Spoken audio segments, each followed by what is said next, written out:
ازيك يا صديقي عامل ايه؟ اخبارك يا حبيبي؟ عامل ايه؟ اخبارك الحمد ايه؟ لله بخير، طمني عليك. زي الفل والله. الحمد لله. انت في لايف دلوقتي صح؟ لا انا لسه في فاصل دلوقتي. طيب زي الفل. انا كنت بختم بقى اللايف فقلت اما نختم اللايف سوا. والله انت دلوقتي في لايف؟ اه ما شاء الله ما شاء الله. فقلت اكلمك عشان نختم اللايف سوا، وحتى يعني نوصل للناس بس يا دكتور احمد العلاقه بيننا الحمد لله قد ايه طيبه وقد ايه كويسه. احنا بنقعد نتكلم، كل ما نتكلم كل فتره كده المكالمه، ما فيش مكالمه بينا قلت عن ساعه ونص تقريبا. ده حقيقي ده حقيقي. واظن ان احنا بنتكلم في الشغل مثلا ممكن 10 دقائق من الساعه ونص دول. صح. نعم الصديق والله، ونعم الشخص اللي انا باخد رايك في حاجات كتير. الله يعزك يا اخويا. واتمنى اكون لك كذلك يعني. وربنا يا رب يبارك في علمك ومجهودك. وبجد والله انا مبسوط دايما. انا دايما بقول ان وجود منافسه شريفه وشخص يعني قلبه نقي نحسبه كذلك يعني، ولا نزكيك، دي حاجه بتخلي الواحد يبقى احسن.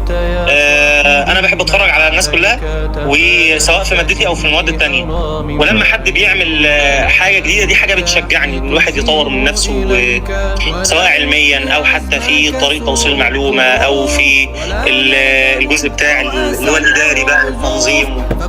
هو اللي الناس ما تعرفوش يا احمد ان احنا اصلا يعني اصدقاء من قبل التدريس اصلا.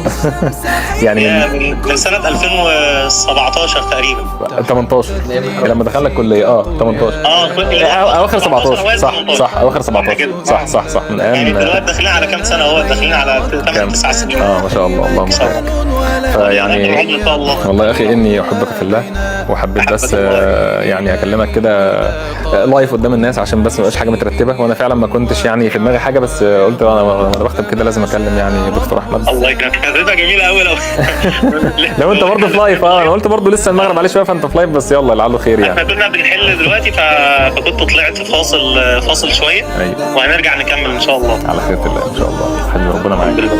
ربنا يبارك في مجهودك ويبارك يا رب لطلابك، امين يا رب العالمين. وطلابنا كلنا يعني هم كلهم يعني ما فيش تفرقه، ونتمنى لهم كلهم الخير. نتمنى لهم كلهم الخير. ان الشخص اللي بيقدم محتوى، يعني دايما المدرسين اللي في نفس الماده هم بيبقوا اقوياء ببعض. لما دكتور محمد ايمن يكون قوي، والمدرسين الافاضل اللي هم احسن مني واحسن من محمد ايمن كلهم على عيننا وعلى راسنا، كلهم ما يبقوا اقوياء والنفوس ما بينهم سليمه، دي حاجه بتخدم المنظومه كلها وبتخدم الطالب في الاخر. مش غرض ان انا اقول انا احسن من فلان او فلان احسن مني. صح. بالعكس، احنا غرضنا في الاخر ان احنا نوصل معلومه صح، وان احنا نتناصح بيننا وبين بعضنا. انا بالنسبه لي والله صديقي خير ختام للسنه ان احنا طول السنه الحمد لله شغالين مع بعض قصاد بعض يعني اقصد، والحمد لله بننافس بشرف. وانا دايما بقول كده يعني. دايما بتلاقي الطلبه كده في الكومنتات على التيك توك بقى والناس، عارف انت كل واحد كده له حلفاء، مش هو اللي قال لهم. يعني انت ما قلتش لحد يدافع عنك ولا حد يتكلم عنك، بس هو بياخد السكه دي لوحده يعني.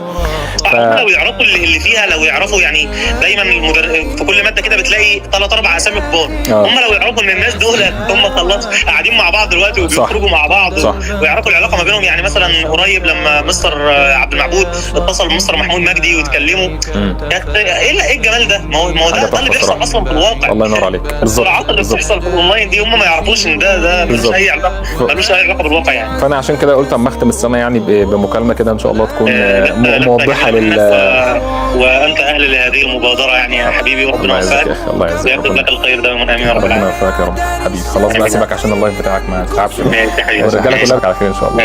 امين يا رب. السلام عليكم. مع السلامه.